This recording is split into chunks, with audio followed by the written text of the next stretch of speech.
Emerging in the 1990s, the new queer movement challenged heteronormative storylines in the mainstream cinema. B. Ruby Rich claims that new queer cinema signaled the emergence of a politically engaged and socially radical queer aesthetic within the context of American independent film. The movement aimed to challenge mainstream cinema's conventions and values by highlighting the complexities of LGBT perspectives. The filmmakers active in the movement, according to Rich, revised, refashioned, and rethought the forms and genres of cinema to reflect the diversity and depth within the culture.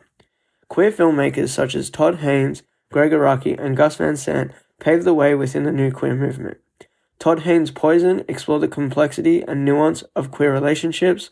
Gregg Araki's The Living End challenged the conventional representation of AIDS in cinema, and Gus Van Sant's My Own Private Idaho depicted the lives of two male hustlers while challenging the heteronormative road genre. Poison, directed by Todd Haynes, is considered to be the beginning of the new queer cinema movement. Poison is an anthology that explores topics within the LGBT community, and these topics being homosexuality, violence, and AIDS. This paved the way for a more honest and authentic representation of queer experiences within film. Haynes has acknowledged the significance of the new queer movement and its influence on Poison. He commented in an interview with Film Comment, "I think that the new queer cinema movement was really important because it opened up the possibility of a different kind of expression, a different kind of storytelling." Haynes has recognized that the movement enabled filmmakers to experiment with new forms of representation and to question cultural conventions and expectations. The first storyline hero follows 7-year-old Richie, who shoots his abusive father and then flies away. Notably, the story of Hero is told in the style of an episode of a tabloid news magazine. It explores the experiences of queer desire and its suppression by the mainstream society. As scholar Emmanuel Levy notes, Haynes uses the science fiction genre to depict the fear, anxiety, and sexual confusion that beset a young boy growing up gay in a repressive homophobic environment.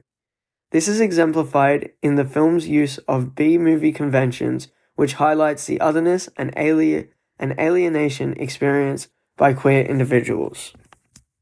The second story, Horror, is told through the style of a 1960s horror film, and follows a scientist who isolates the elixir of human sexuality, and after drinking it, is transformed into a hideous, murdering leper.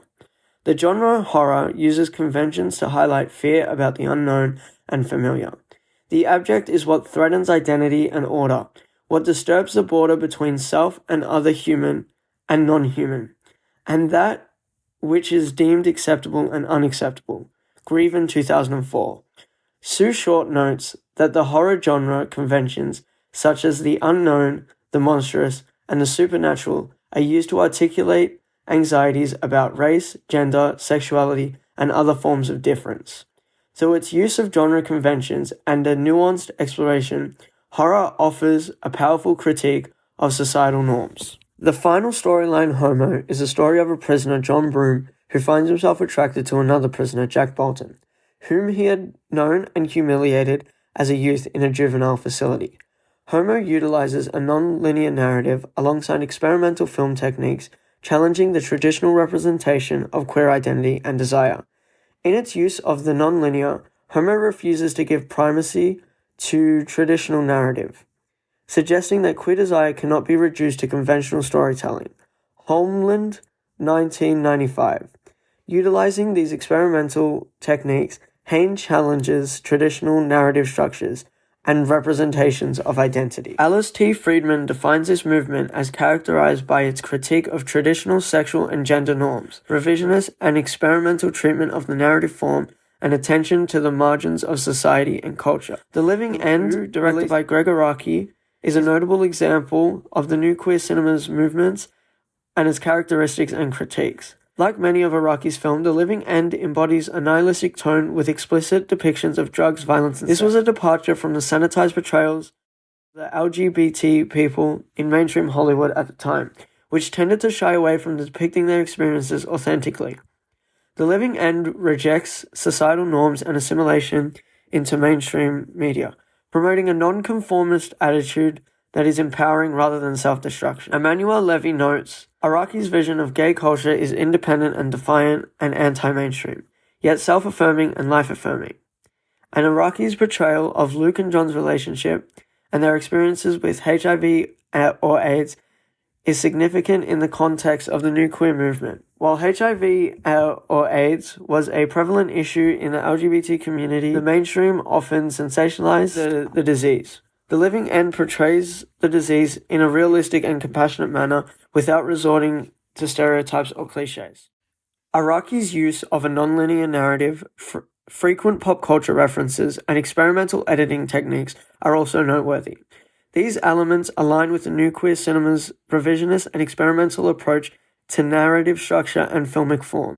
The Living End helped pave the way for a new era of queer cinema that continues to inspire filmmakers today, embodying the movement's commitment to authentic and challenging representations of LGBT experiences. Overall, The Living End is a significant work in the new queer cinema movement of the 1990s, exemplifying the movement's rejections of mainstream societal norms and its realistic portrayal of HIV or AIDS. Gus Van Sant's My Own Private Idaho explores the lives of two young sex workers, Mike and Scott, as they navigate their way through the streets of Portland, Oregon. The film utilizes a nonlinear narrative to create a surreal tone which reflects the characters' experiences. The non-linear narrative makes the film feel dreamlike, which disassociates reality from fantasy, which is quite reflective of Mark's narcolepsy. My Private Idaho's title is taken from the opening lines of Shakespeare's Henry V, which explores themes of leadership, patriotism, and costs of war. My Own Private Idaho similarly explores power dynamics and struggles to define one's identity in the face of societal pressures. It is through Scott's character where this film reflects upon these themes. In Scott's arc, the film explores the complexities of desire and the search for acceptance. Scott comes from a wealthy family and struggles with his own sexuality and desires, using his privilege to distance himself. Idaho challenged traditional narrative and provided a voice for those who had been silenced by the mainstream society. My Private Idaho speaks to the desire of a particular movement when alternative lifestyles and marginalized identities were becoming more visible and for some more viable. Bronsky, 1998. The film's depiction of the complexities of queer desire and identity was a rejection of the strict binaries imposed by mainstream society, and an affirmation of the multiplicity of the queer experience, playing a significant role in the emergence of the new queer movement, providing a powerful representation of these experiences. In conclusion, the new queer movement was a powerful call to arms which challenged heteronormative narratives and transformed queer representation in media. The movement's radical vision was realized through the revision, refashioning, and rethinking of cinematic forms and genres to reflect the diversity and depth of the LGBT culture. The new queer cinema offered a powerful critique of societal norms and challenged conventional representations of queer identity and desire, which is still felt in cinema today.